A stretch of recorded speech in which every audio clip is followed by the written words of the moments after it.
You ever watch your whole world collapse in slow motion? Like a building you spent your life building, brick by brick, only to see it crumble from the inside? Well, buckle up. You're about to hear how my life burned down, not with a fire, but with a phone buzz. How I lost everything I thought I knew. My home, my trust, my family. All because of the person I trusted most. But here's the kicker. I didn't scream. I didn't throw a fit. Nope. I handled it in a way you'd never expect. And if you stick with me, you'll see exactly what I mean.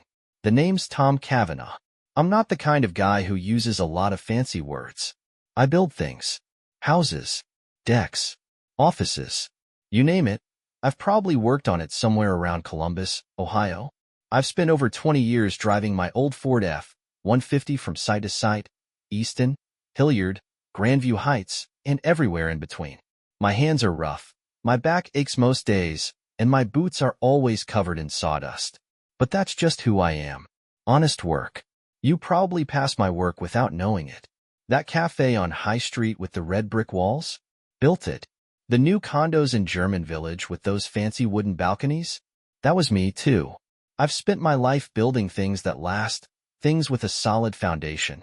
That's how I thought about my marriage, too. Lisa and I, we go way back. She wasn't just my wife. She was my best friend. I met her when I was 17. Westerville North High School. I was some scrawny kid who worked part-time at a hardware store. She walked into my life at a pep rally, and I swear, I've never believed in love at first sight. But if it exists, that was it. She had this easy laugh that felt like sunshine on your worst day. We dated through her years at Ohio State. I stayed local, taking night classes at Columbus State while working construction during the day. We didn't have much money back then. Our dates were mostly pizza and drive-ins out near Powell. But we had each other. That was enough. When we got married, it was in Goodale Park. One of those perfect fall days when the leaves are gold and the air's crisp. I remember how her hand felt in mine, like I could hold it forever. We built a life together. I don't mean just a house, I mean a home. We bought a 2-story place on East Broad Street, not far from Whitehall. It had a big front porch, and I hung the swing myself. That swing became Lisa's favorite spot for morning coffee. I spent weekends turning the basement into a family room, built shelves for Emily's books, put up a net in the backyard so Jake could practice his throws without breaking the neighbor's window. And our kids? They're my whole world. Jake, my boy, 15, built like a linebacker, with a heart just as big. Kid's got talent on the field, plays for Thomas Worthington High. He's a fighter, but he's got his mom's brains and my stubborn streak. And Emily, my little artist. She's 12 but thinks she's 25. She's always got her head buried in a sketchpad, doodling everything from superheroes to sunsets. She wants to be a designer one day. Smart as a whip, and she's got my whole heart.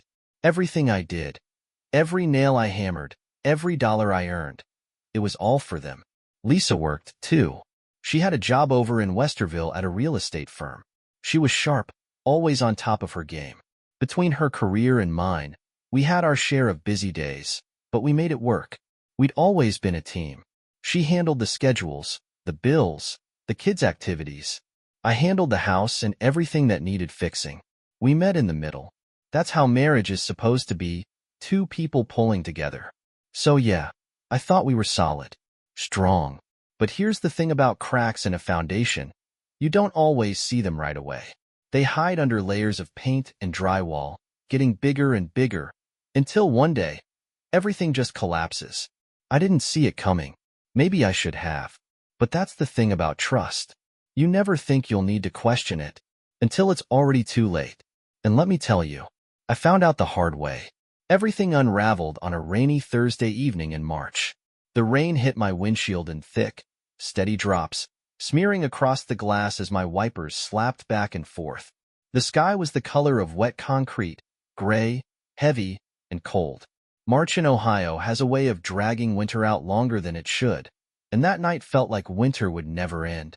I had just finished a long day on the job, some cafe renovation down on High Street, right in the heart of the short north. The owner, Chris, a young guy trying to make his dream happen, wanted exposed brick and reclaimed wood tables. I stayed late making sure the drywall was perfect and the wiring was set for the hanging lights. Place smelled like sawdust and fresh coffee grounds from the barista training in the back. By the time I wrapped up, my back ached something fierce, and my jeans were caked with dust and paint flecks. My boots thumped heavy on the rubber mat of my old Ford F-150 as I climbed in. The truck's engine rumbled to life. Been with me for years, through every job, every blizzard, every heat wave. I cranked up 92.3 WCL. Country tunes humming low as I turned out onto High Street, headlights cutting through the rain. The drive home was familiar, past North Market, where Lisa and I used to grab Jenny's ice cream. Then on to I-670 heading east. Traffic was light. Most folks were already home, tucked in from the cold.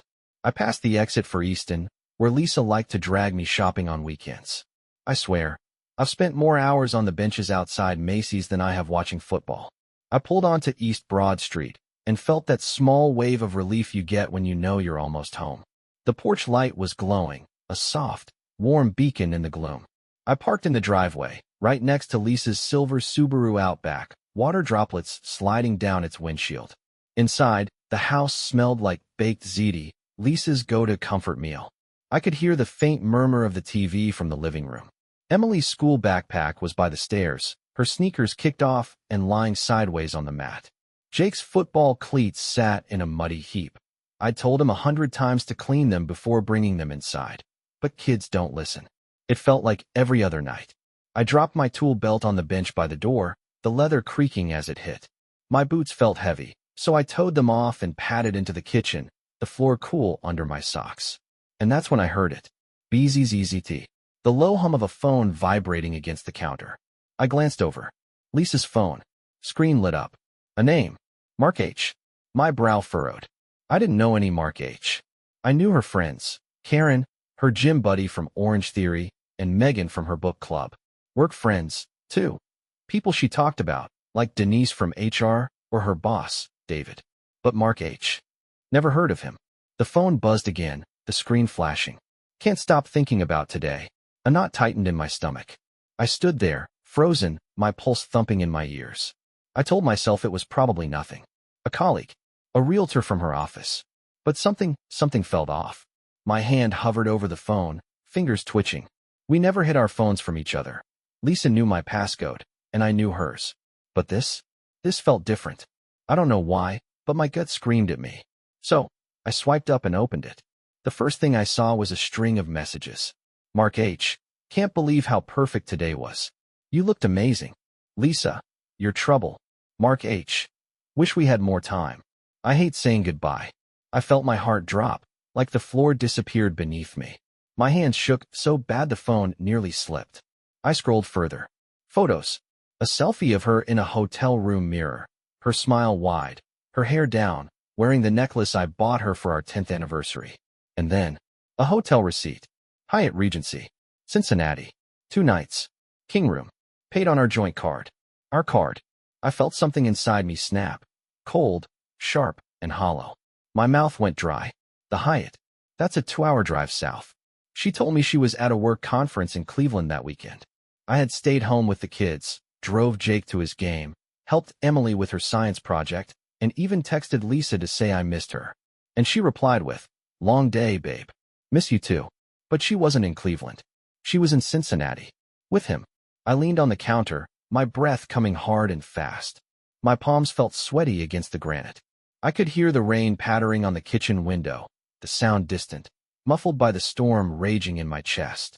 I felt sick, my stomach twisted in knots. I squeezed the phone, the screen still glaring up at me with their words, laughing at me. I wanted it to be a mistake. I wanted to believe there was some explanation. But there wasn't. The timestamps, the receipts, the emojis. It was all there. I put the phone down carefully. My hands felt numb, my fingers tingling like I'd touched a live wire. I stood there, my body heavy, like the air in the room had turned to cement. I heard footsteps, soft, from the living room. Lisa's voice called out, light, casual, like everything was normal. "Tom, that you?" I didn't answer. Couldn't. I felt something deep inside me, like a crack splitting through my chest. Everything I had built, everything I believed in, was breaking. And I knew. Nothing would ever be the same again. I didn't blow up. I didn't scream. I didn't flip the table or punch a hole in the drywall, even though I wanted to. I felt like a house collapsing from the inside, silent, but crushed. The foundation cracked, the walls buckling, everything falling into ruin. My whole body felt cold, like the air had been sucked out of the room. I stood there in the kitchen, the weight of what I'd seen pressing down on my chest so hard I could barely breathe. Lisa walked in, wiping her hands on a dish towel. She looked up and smiled, soft and easy, like it was just another Thursday night. "Hey," she said, her voice light. "You're home late." I stared at her. The woman I'd loved since I was 17. The mother of my children. The person I built my life around. And all I could see, was every message from that phone burning behind my eyes. But I didn't say a word. I couldn't. Not yet. I didn't sleep that night. I lay in bed, listening to the rain tap against the window, her breath steady and soft beside me. My mind raced, every detail flashing through my head like a broken reel. Mark H., Hyatt Regency, Cincinnati. The emojis. The receipts. The lies. My hands clenched the sheet so tight it hurt. By the time the sky started to lighten, I knew one thing. I needed more. The texts were damning, sure. But my gut told me there was more to the story. And if I was going to confront her, if I was going to end this, I needed the whole truth. No denials. No excuses. Just cold, hard facts. The next morning, I got up before the alarm and left without breakfast. Lisa barely stirred when I mumbled something about an early job. She didn't ask questions. She didn't even roll over. I drove to a diner on Cleveland Avenue, a little spot called Eddie's, the kind of place with sticky booths, greasy coffee, and a waitress who calls you hon, whether you're 5 or 50. I wasn't there for the eggs and hash browns, though. I was there to meet him, Paul Freeman. We weren't strangers. I'd known Paul from way back, used to work with his brother on a roofing job in Gehenna. Paul had been a cop for years before he went private. If there was anyone who could dig up the truth and hand it to me on a silver platter, it was him. When he walked in, he was exactly how I remembered, broad, built like an old oak tree, with sharp eyes and a face carved by too many late nights and cheap coffee. He slid into the booth across from me, his leather jacket creaking. "Tom," he said with a nod. "Been a while." "Yeah," I replied, my voice tight. "Wish it was under better circumstances." He raised an eyebrow but didn't pry. "What's going on?" I didn't dress it up. I laid it all out. The texts, the receipts, the name, Mark H. When I finished, he sat back, his eyes cold and calculating. "You want the truth?" "Every piece of it," I said, my voice steady, even though my hands weren't. "Make it undeniable." Paul nodded slowly, drumming his fingers on the table. "All right. I'll need access to her schedule if you can get it. Work habits, routines. And," he added, his voice firm, "I'll do it clean. No hacking, no gray areas. You want this ironclad? We do it right." "That's why I called you," I said. "I don't want doubts. I want the ground to collapse under her feet when I show her what I know." Paul's eyes met mine. "You sure you're ready for what I might find?" I felt something hard and cold settle in my chest. I already know enough. Now I want it all. The next week felt like living under a thundercloud, dark, tense, and waiting to burst. I went through the motions.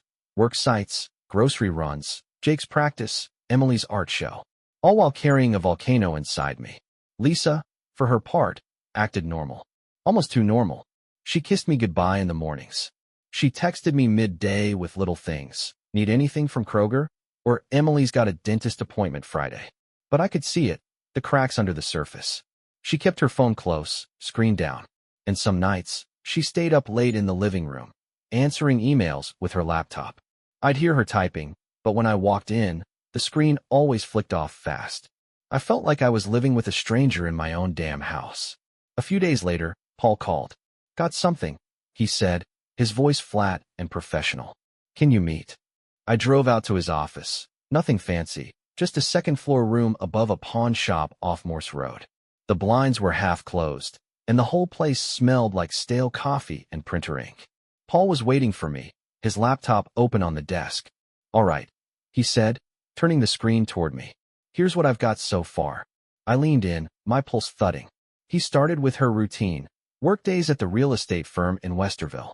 She left at 8:15 sharp every morning. But here's the thing. On 3 different days last week, she didn't go straight to work. She took a detour. Where? I asked, my voice low.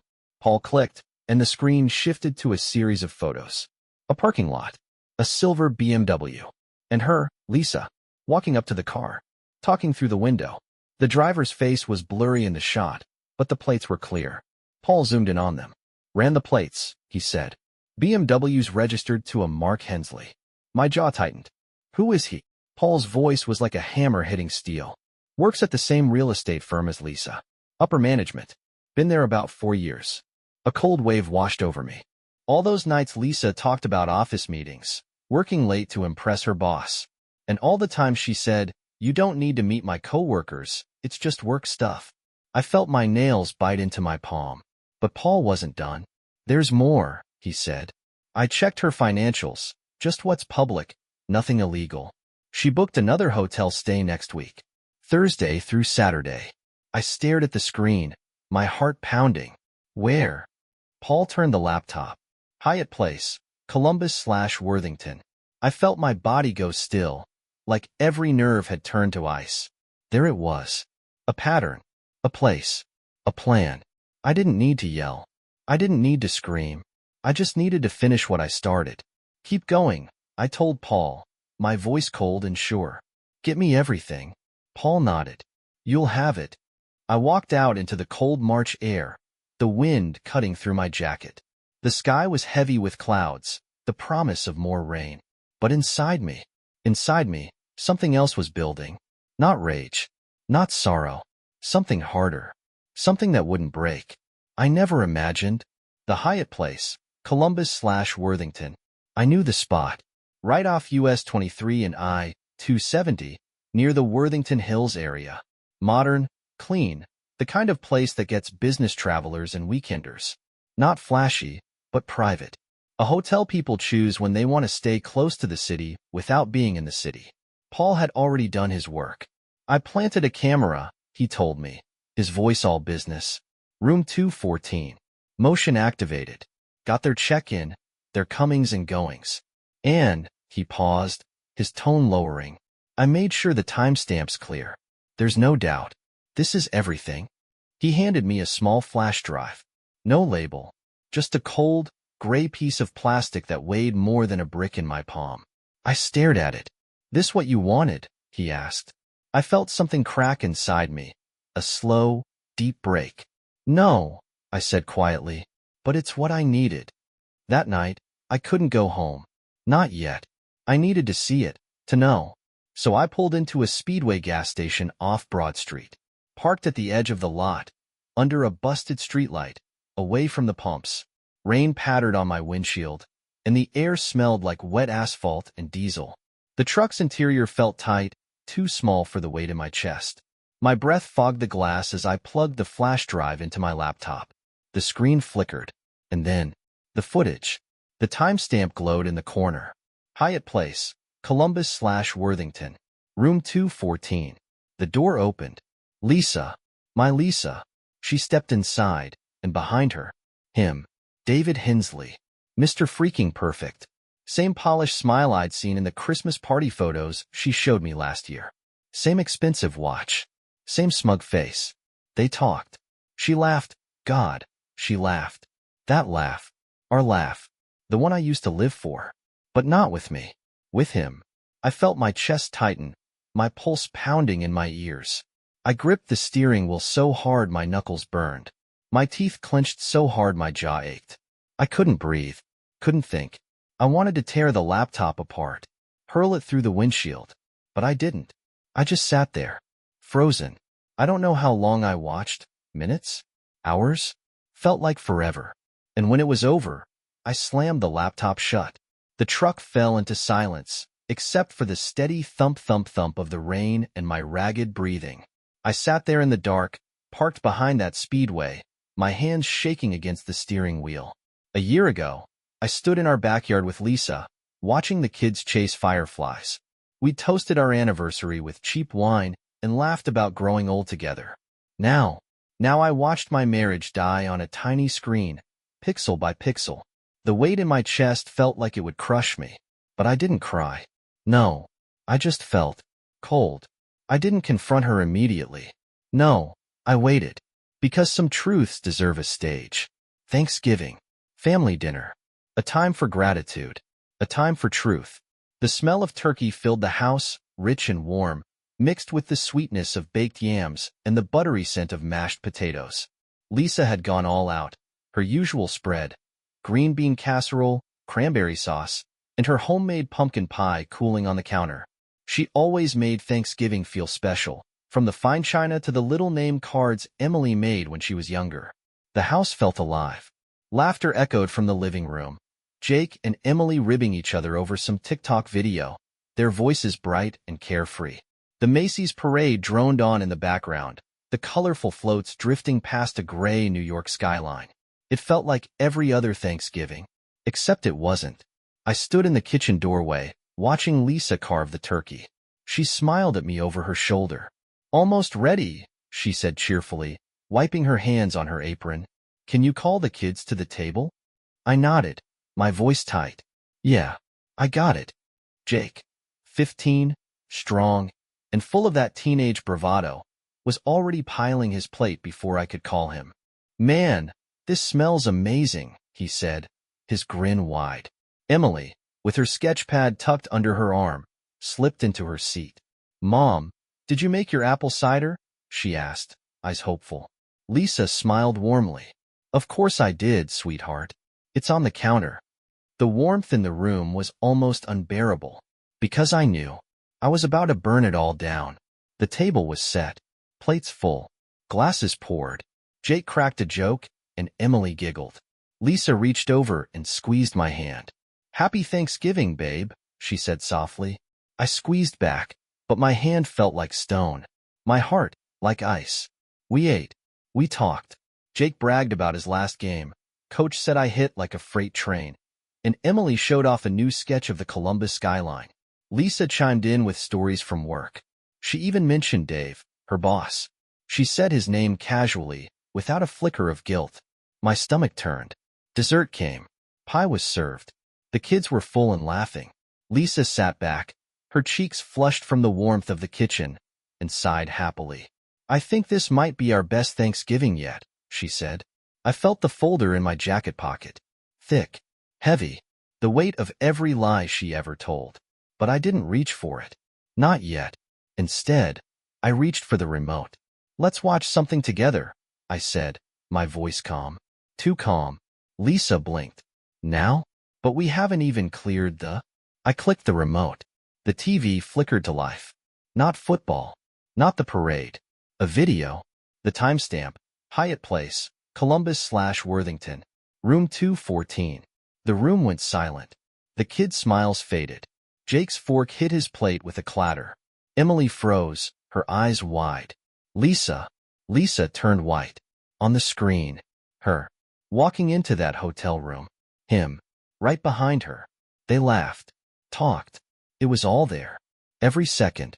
Every step of her betrayal. "Dad?" Jake's voice cracked, his confusion raw and broken. Emily's lip trembled. "Mom," she whispered, barely audible.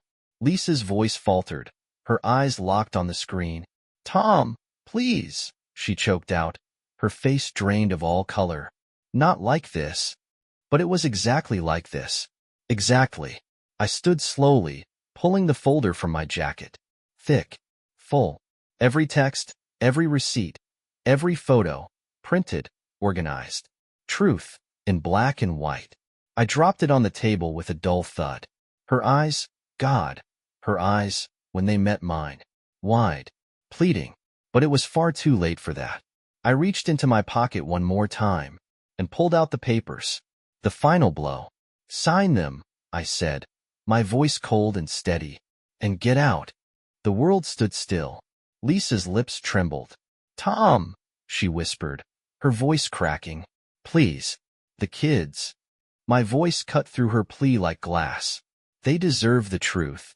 The only sound. The whisper of paper. And the shattering of everything that once was. The silence was worse than any shouting match. No screaming. No accusations. Just silence. Thick and suffocating. filling every inch of the room until it felt like the walls were pressing in. Lisa stood frozen, her eyes wide, glistening, and locked on the kids. Her mouth opened, lips trembling, searching for something, anything to hold on to. Her voice, when it finally came, was thin and cracked. "Jake, Emily, But Jake cut her off cold. "Leave." One word. Sharp. Final. "My son. My boy." Spoke it with a hardness in his voice that I had never heard before. His jaw clenched, his fists tight against his sides. His face. God. His face. Twisted with anger and hurt, his eyes blazing. Lisa flinched, like he had slapped her. Emily's voice, soft and broken, followed. Through tears, a whisper. "How could you, Mom?" Her chin quivered, and her little hands clutched her sketchpad, the one she always carried, the one Lisa used to admire. She looked so small, but her eyes, those eyes, held something so heavy, so grown. Lisa broke. Her knees buckled, and she collapsed against the dining chair, her face buried in her hands as the sobs tore through her. She didn't hold back, didn't try to hide it. Her body shook with the force of it, her breath hitching, raw and painful. "Please," she begged through the tears. "Please, I'm sorry. Don't do this." Her voice shattered mid-sentence. But the kids turned away. They couldn't even look at her. And in that moment, I saw it. They weren't kids anymore. I'd never seen them look so grown. The innocence, the trust, ripped away. Right there, right in front of me. And it was like I felt them slip a little further from childhood, from safety, from the life we had built together. And I hated her for that. Not just for what she did to me, but for what she did to them. The room felt cold. The warmth of Thanksgiving, long gone.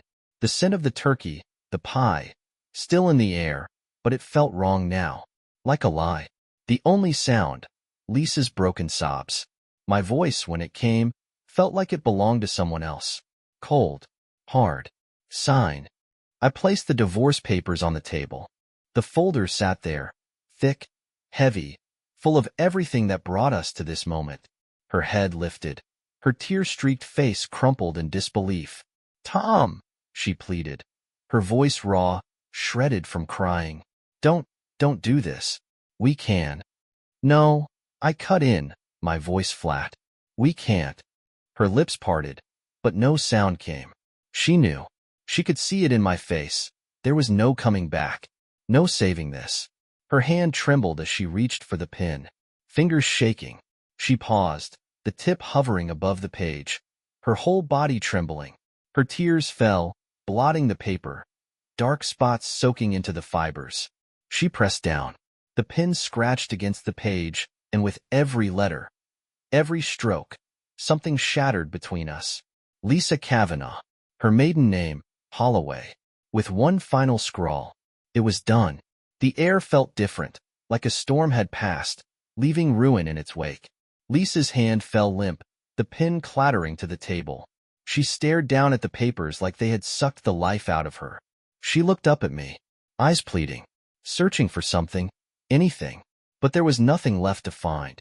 A silence hung between us, one that would never break. Then, she stood. Her movements were slow, heavy, like she was carrying every wrong step she had ever taken. She wiped her face with the sleeve of her sweater, smearing mascara and tears across the fabric. Without a word, she turned and disappeared up the stairs.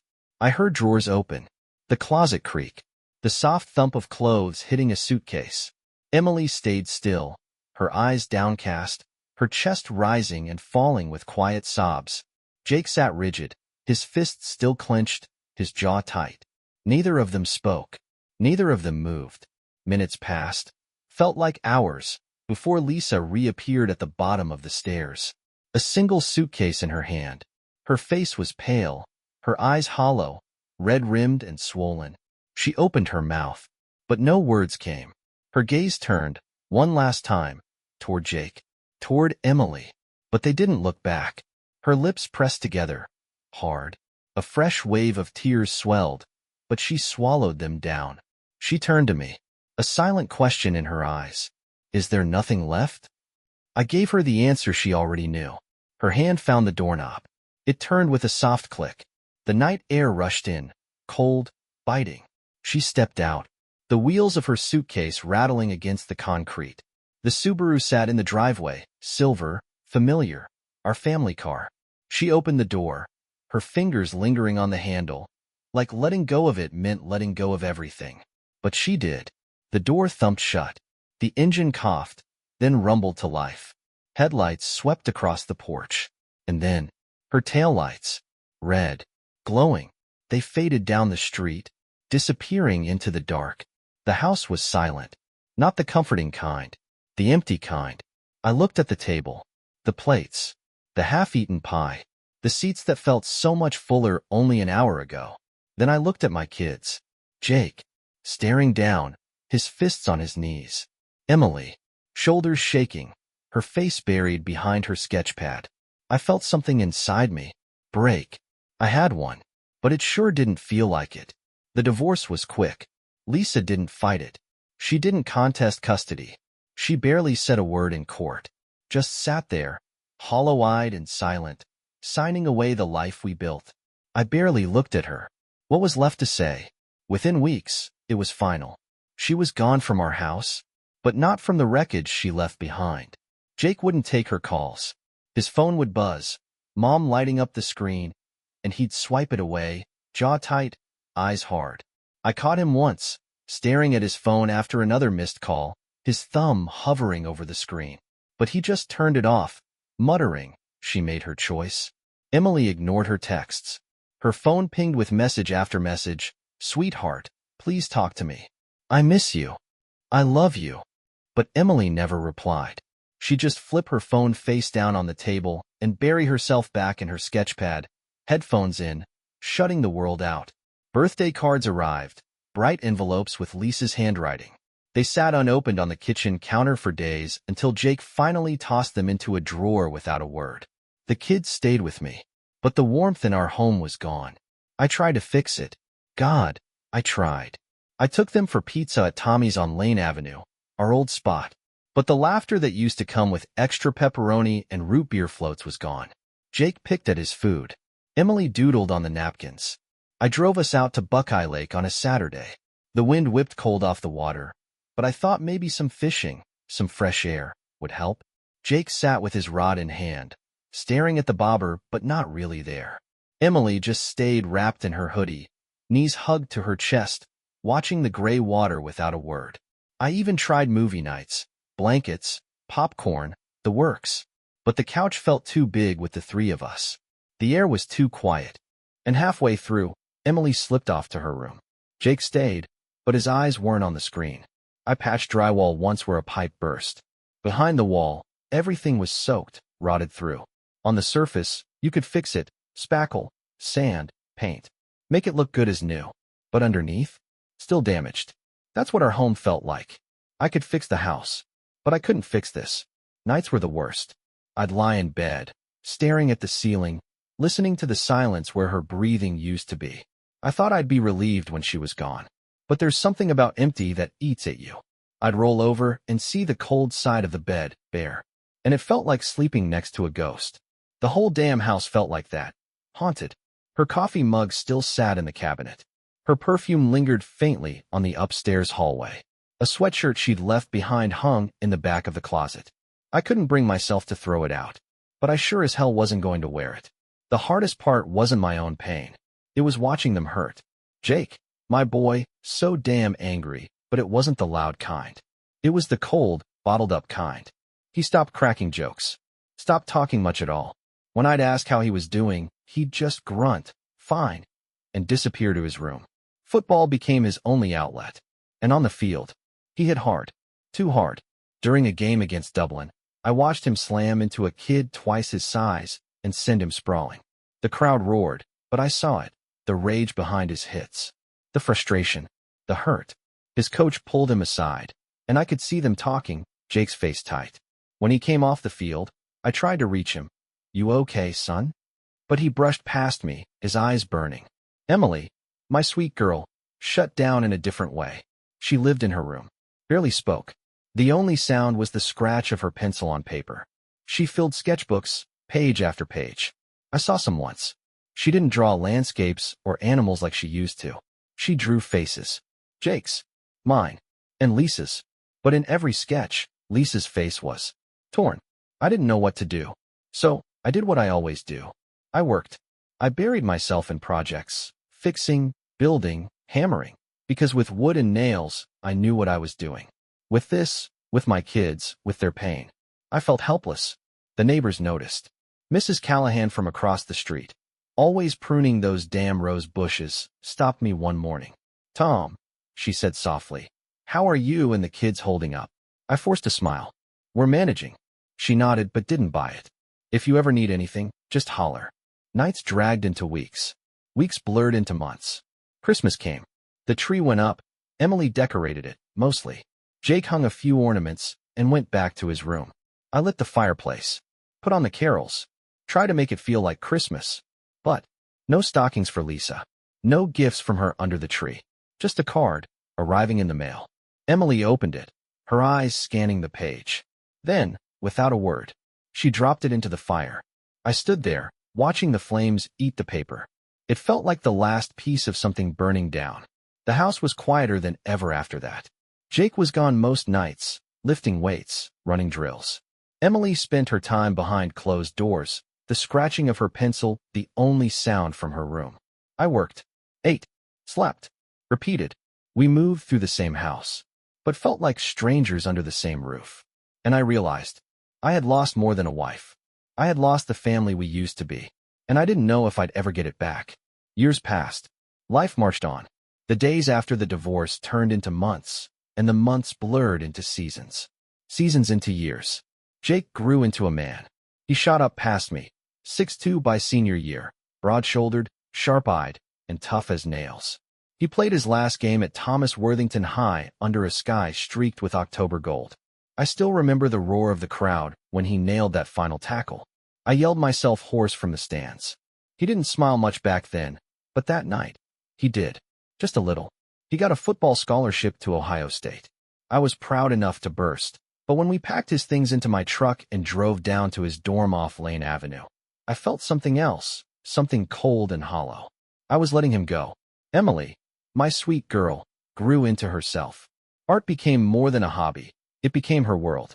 She got accepted into the Columbus College of Art and Design and spent her days painting and sketching in a tiny studio downtown.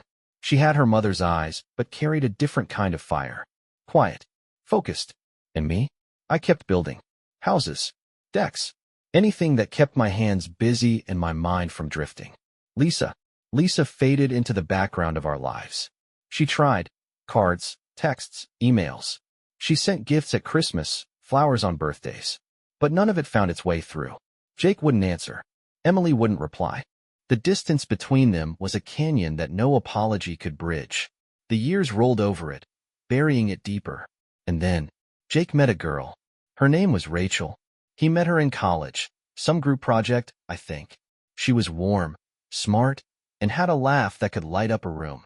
She softened his edges, and I watched my son, my hard, guarded boy, open up again. The day he told me he was proposing, we sat on the back porch, the grill sizzling with burgers. He fiddled with the ring box, flipping it open and shut. "Think she'll say yes?" he asked. I smiled. She'd be a fool not to. She didn't hesitate. The wedding was set for spring at the Franklin Park Conservatory. A perfect day, blue sky, soft breeze, the scent of fresh blooms riding the air. The glass gardens sparkled in the sun. Jake looked sharp, black suit, crimson tie, and his mother's eyes.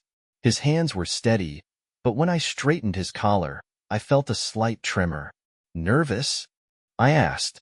He smirked. "Nah, just ready." Emily stood beside him, his maid of honor. She wore a pale green dress that matched the spring leaves. She'd drawn the wedding invitations herself, each one, a little piece of art. But one seat remained empty. Lisa had found out. Of course, she had. News like that finds its way through cracks. She waited. By her mailbox. By her phone. For the call. For the invitation. For anything. But none came. Not a call. Not a word. The wedding came and went. Vows exchanged under the glass dome. Laughter, music, tears, happy ones. A day filled with everything a family should be. But far from it. Lisa sat alone. The photos appeared online a few days later. She saw them. Jake, strong, proud, beaming with his bride. Emily, at his side, radiant and grown. The family, together. Without her. The phone, silent. Her mailbox, empty. And then, she understood. The price of her choice wasn't just losing me. It was losing everything. Share your thoughts in the comments. Was it fair for the kids to cut their mother out of their lives completely, or should they have given her a chance to explain? If you like this story, subscribe to the channel and give us a like.